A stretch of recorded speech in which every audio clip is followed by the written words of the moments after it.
Praise the Lord. Subscribers யாவருக்கும் வணக்கம்.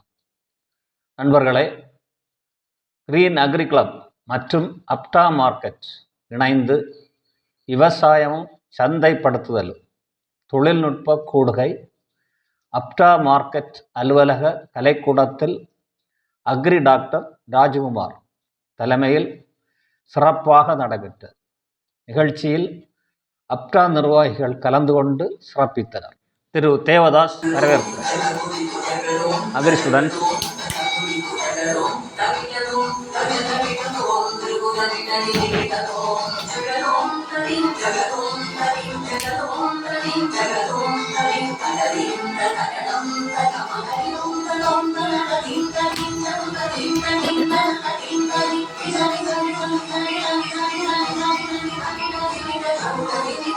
சிறப்புரை அப்டா கிரியேட் பொன்னம்பலம் அவர்கள். மற்றவர்கள் இணைஞ்சி ஒரு சாதனங்களை அந்த அப்டாவை உருவாக்கி ஒரு மார்க்கெட்டை பண்ணி கொடுத்துருக்காங்கிறது இதுதான் முதல்ல. அப்படிப்பட்ட மார்க்கெட்டில் இந்த மீட்டிங் நடந்து கொண்டிருக்கிறது என்பதை நான் மிக மகிழ்ச்சியோடு தெரிவித்தேன். கொண்டாட விசாலமான இடம் அப்படின்னு தான் சொன்னாங்க. அப்டா மார்க்கெட்டில் நாங்கள் நினைச்சிருந்த அந்த திட்டத்தில் இருக்கக்கூடிய அனைத்தும் உருவாகனா இது பெரிய ஒரு காட்சி பொருளாகவே மாறிடும். இன்னைக்கு ஒரு சூழ்நிலைக்கு தக்க நாங்கள் மாற்றிக்கிட்டே வரோம். அதாவது விவசாயிகளுக்கு நல்ல வளம் கிடைக்கணும், நுகர்வோர்களுக்கு நல்ல சாதனை கிடைக்கணும், அப்புறம் சின்ன வியாபாரிகள் அப்படி புலத்து நடக்கணுங்கிற முழு கருத்தோடு தான் நடந்துருக்கு. நல்லாவே நடந்துருக்கு. இன்னைக்கு நார்மல் கவனம் எடுத்துக்கிட்டீங்கன்னா கடகடி பெருகி காரை வச்சுட்டு ஒரு சாமா வாங்க முடியாத எல்லாமே வாழலை, வண்டி நடத்த முடியாது. காருக்கு அந்த மாதிரி நேரத்தை என்னுடைய மகன் வெளியிருந்து வந்தவா எங்க காரணமான ஒரு இடத்துல இந்த மார்க்கெட் செயல்பட்டு கொண்டிருக்கு. அதுவும் இல்லாம இந்த பொதுவாகவே இந்த வேளாண்மை விளைவுகளுக்கு கொஞ்சம் சுகாதார கேடு இருக்கும். ஏன்னா அரசு பொருள் நிறைய சேர்ந்துட்டே இருக்கும். வாழைக்காய் வச்சுன்னா அது கூட நிறைய வாழை தட்டியெல்லாம் வந்துடும். அதுகளை நம்ம சமைச்சு போடணும். அந்த மாதிரி போடக்கூடியதெல்லாம் சேர்ந்து தனியார் மார்க்கெட்டில் வந்து அது ஒரு சுகாதார கேடை விளைவிக்கக்கூடிய மாதிரி அதெல்லாம் இருக்கக்கூடாதுன்னு திட்டமிட்டு செயல்படுறதுடைய விளைவாக இன்னைக்கு இந்த மார்க்கெட்டை சுத்தமாக எப்படிப்பட்ட ஒரு மார்க்கெட்ல நம்ம இன்னைக்கு கூடியிருக்கோம். அந்த மார்க்கெட் இன்னும் கொஞ்ச நாள்ல ஒரு சூப்பர் மார்க்கெட்டே வரப்போகுது. ஒரு மாலே வரப்போகுது. இந்த உள்ளுக்கு வந்தான்னா அவர் கல்யாணத்துக்கு உள்ளுக்கு வந்தான்னா முகூர்த்தப்பட்டுல இருந்து காவி செயின் வரைக்கும் இங்கேயே வாங்கிட்டு, இப்போ காய்கறி இருந்து வணிக பொருள் வரைக்கும் வாங்கிட்டு அந்த மாதிரி திட்டத்தோடு தான் வேலை நடந்துட்டு இருக்கு. கூடிய சீக்கிரம் அது நடக்கும். அப்படிப்பட்ட சமயத்தில் இன்னொரு மீட்டிங் அக்ரி ராஜ்குமார் நடத்துவாருன்னு நான் எதிர்பார்க்கிறேன். சரி, இன்னுமா கொஞ்சம் விஷயத்துக்கு வருவோம். கழிஞ்ச 2 மாசமா வெயில் நம்மளை வறுத்து எடுத்துட்டு, என்னுடைய அறிவில் இவ்வளவு பெரிய ஒரு உஷ்ணத்தை நான் சந்திச்சதே இல்லை. உங்களுக்கு அது மாதிரி இப்போ 32 டிஸ்ட்ரிக்ட் இருக்கு. இந்த 32 டிஸ்ட்ரிக்ட்ல அநேகமாக ஒரு 2-3 டிஸ்ட்ரிக்ட்ல தான் 100க்கு மேல போகல. 100 இருக்கு. பாக்கி எல்லாம் 100க்கு மேல போச்சு. 111 டிகிரி வரைக்கும் போனது ஈரோட்ல. 111 தான் நம்மளால சகிக்க முடியாது. காரணம் என்னன்னா நம்ம வந்து ஒரு பச்சை பச்சைன்னு இருக்கக்கூடிய சொன்னார், பச்சை பச்சைன்னு இருக்கக்கூடிய எங்க திரும்பினாலும் பச்சையா இருக்கக்கூடிய ஒரு மாவட்டம் சேர்ந்தவங்க நம்மளால அந்த கிளைமேட்ல நம்மளால இருக்க முடியும். இது இந்த மாதிரி ஒரு சூழ்நிலை வந்து இப்படிப்பட்ட ஒரு சூழ்நிலையில நாம வந்து இந்த இயற்கையை பாதுகாக்கிறதுக்கு என்னெல்லாம் செய்யணுமோ அதெல்லாம் செய்யணும். அதெல்லாம் அவங்க ராஜ்குமார் சார் அவருடைய கூட்டங்கள்ல சொல்லியிருப்பாரு. அதுல முக்கியமா மரம் வளர்க்கறது, தண்ணியை சிக்கனமா செலவழிக்கிறது, இந்த மாதிரிலாம் உண்டு.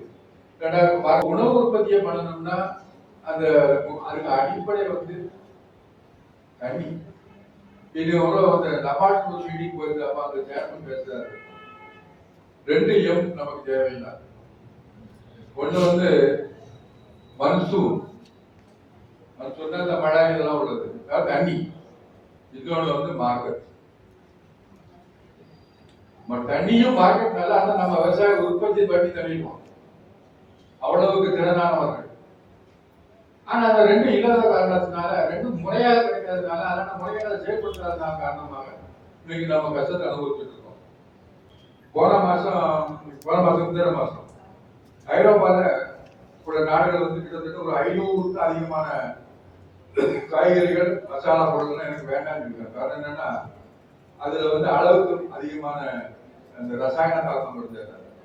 இப்போ 15 நாளைக்கு முன்னால ஹாங்காங்கில் உள்ள உணவுத்துறை வந்து 2 பிரபலமான அந்த மசாலா பொடி நிறுவனத்தினுடைய பொருளுங்க வர வேண்டாம்னு இல்லைன்னா அவங்க வந்து ரசாயனத்தை ரொம்ப பயன்படுத்திருக்காங்க. அப்ப அவங்க என்ன சொல்றாங்கன்னா, நாங்க ரசாயனத்தை பயன்படுத்தி உற்பத்தி பண்ணது இல்லை, நாங்க உற்பத்தி பண்ணது நாங்க விவசாயத்துல வாங்குறோம்.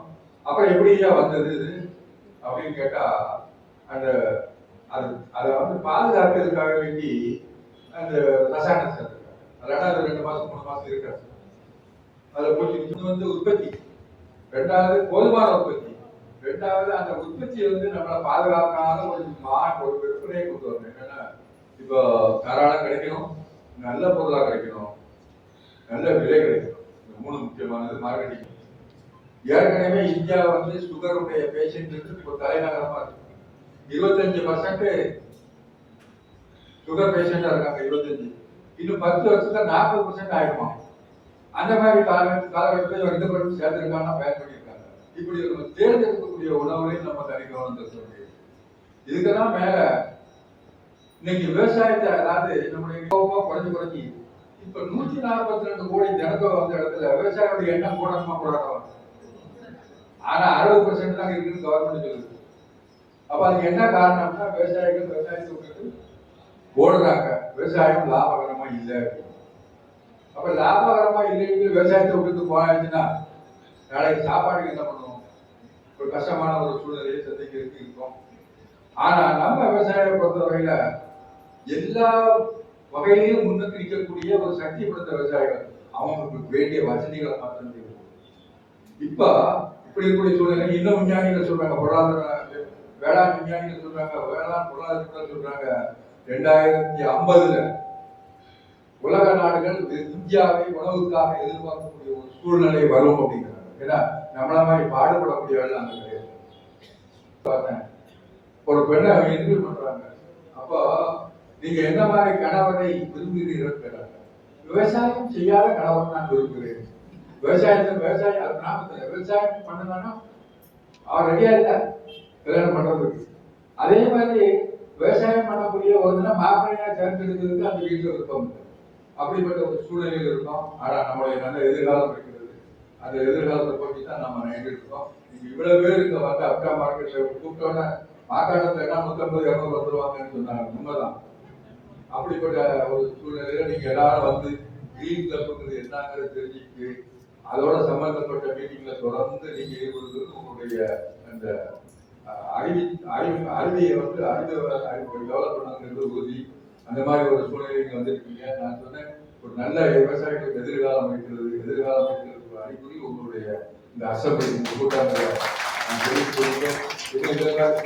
உங்களுடைய சிலபஸ்ல அக்கா மார்க்கெட் மாதிரி உள்ள மார்க்கெட் சிலபஸ் தேர்வாங்க நிச்சயமா. ஏன்னா அந்த மாதிரி இப்ப இருக்கக்கூடிய அக்ரிகல்ச்சர் காலேஜினுடைய அதிகாரிகள்லாம் அங்க வந்து போயிட்டு இருக்காங்க. 2வது இந்த அக்ரிகல்ச்சர் மார்க்கெட்டிங் மேனேஜ்மெண்ட் ஒன்று இருக்கு. அது எங்க ஜெயப்பூர்ல இருக்கு. சொல்லுவாங்க, நேஷனல் அக்ரிகல்ச்சர் மார்க்கெட்டிங் சென்டர். அங்க உள்ள சீனியர் அதிகாரிகள்லாம் ஒரு வருஷத்துக்கு ஒரு தடவையாவது வருவாங்க. வந்து பார்த்துட்டு அவங்க சிலபஸ்ல சேர்த்துக்காங்க. அவங்க சிலபஸ்ல அக்காவை சேர்த்துருக்காங்க. எங்க இருந்து? ஜெயப்பூர்ல இருந்து வராங்க. அதனால எனக்கு ஒரு நம்பிக்கை, கூடிய சீக்கிரம் தமிழ்நாடு அக்ரிகல்ச்சர் யூனிவர்சிட்டிலையும் அந்த சிலபஸ்ல அக்கா மார்க்கெட் சேரும். நானும் வாய்ப்பளித்த தலைவர் ராஜ்குமார் அவர்கள் மற்ற உறுப்பினர்களுக்கு மீண்டும் ஒரு நன்றியை தெரிவித்து ஒரே முடிவினை நன்றி. அக்ரி ஸ்டூடெண்ட்ஸ்,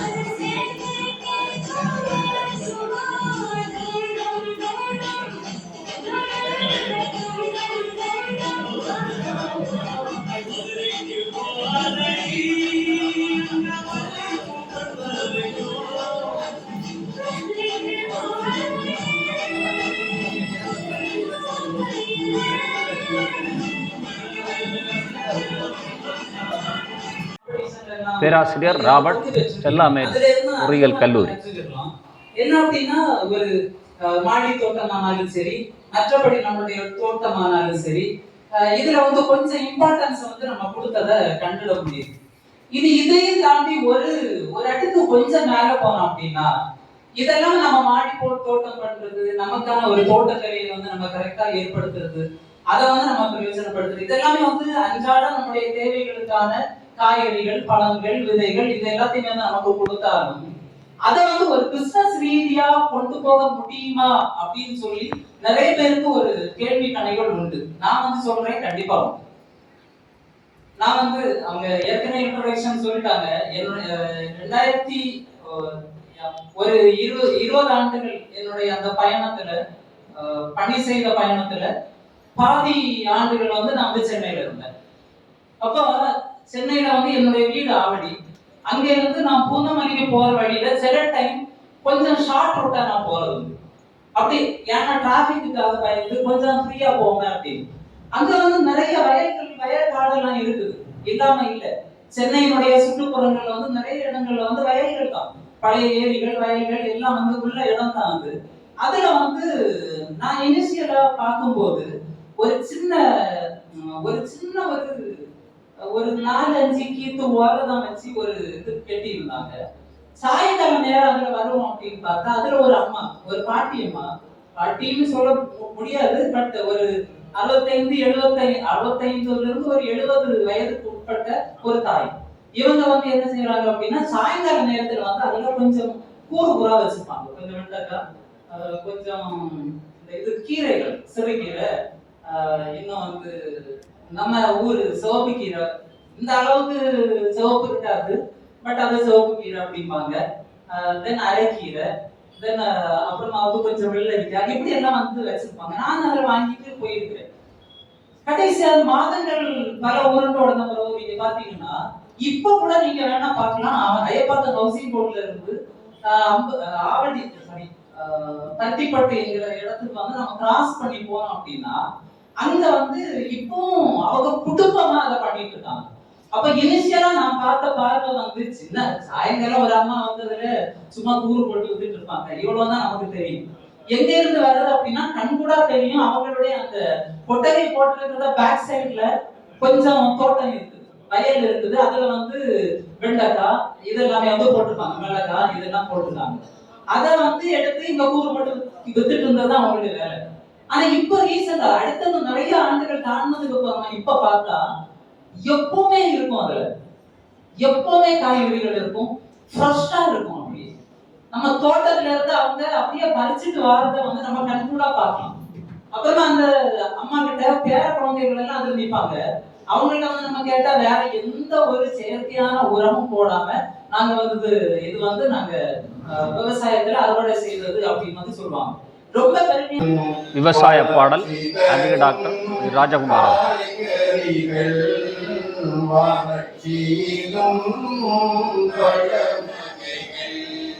வளர்ச்சிதரும் காய்கறிகள் வளர்ச்சியும் கிளர்ச்சிதரும் கால்நடைகள் கிளர்ச்சிதரும். நண்பர் சிவசுப்பிரமணிய பிள்ளை, நாகர்கோவில் வானொலி நிலை. இப்போ இந்த சொல்லியிருக்காங்க 2024 பருப்பு சார்ந்தன்னு சொல்லும்போது பருப்பு, சிறுபயிறு, உளுந்து, அப்புறம் காணம், மொச்சை, இந்த மாதிரி எள்ளு, இந்த மாதிரி பட்டதை வந்து விவசாயத்தை பயிரிடுற மாதிரி ஒரு ஏற்பாடு செய்யணும் அப்படின்னு சொன்னா முதல்ல மக்கள் வந்து அதை வாங்கி நுகரக்கூடிய தன்மை இருக்கணும்.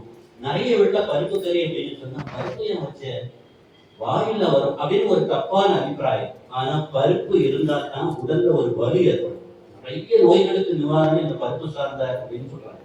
நான் அதை சொல்லும் போது கூட எப்படி அந்த உரையாடலை கொடுப்பேன் அப்படின்னா சும்மா மேலோட்டமா கொடுக்க மாட்டேன். பருப்பு சார்ந்து கொடுக்க சொன்னாலும் கூட அந்த இடத்துல ஒரு கருத்து இருக்கு. அப்ப திடீர்னு வீட்டுல பையன் வந்து 2 பேரும் எனக்கு பேசிட்டு இருக்க இடத்துல பையன் ஓடி இருக்குன்னா அம்மா எனக்கு சோறு போடுமா, நீ சோறு போட மாட்டியா அப்படின்ட்டு அந்த வார்த்தைகள் தப்பான வார்த்தை வரும்போது வந்திருக்கக்கூடிய விருந்தினர் என்ன பிள்ளை வளர்த்துட்டாங்க அப்படிங்கிற ஒரு செய்கை ஏற்படும். அப்ப அந்த இடத்துல வானொலி கேட்கக்கூடியவங்களுக்கு அந்த தப்பான அபிப்பிராயத்தையும் கொடுத்து பேச்சு வழக்குல தான் நீங்க கேட்டீங்கன்னா அது சாதா உரையாடல் மாதிரி தான் இருக்கும். ஆனா நீங்க அந்த இடத்துல இருக்கிற மாதிரி இருக்கும். அப்ப அந்த இடத்துல என்ன சொல்றேன்னா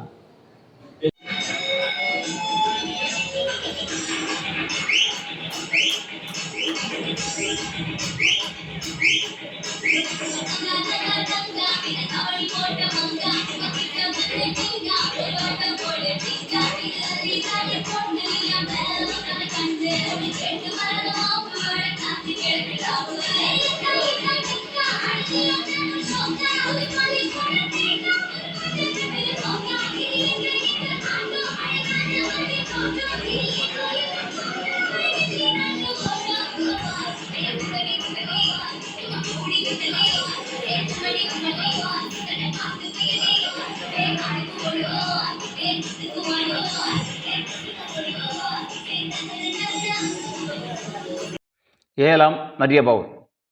அறிக்கை திரு பிரேம்சன். நிதி அறிக்கை திரு ரவீந்திரன். நிகழ்ச்சிகள் திரு மருவிய பவுல். பரிசு வழங்கல். கௌரவிப்புகள்.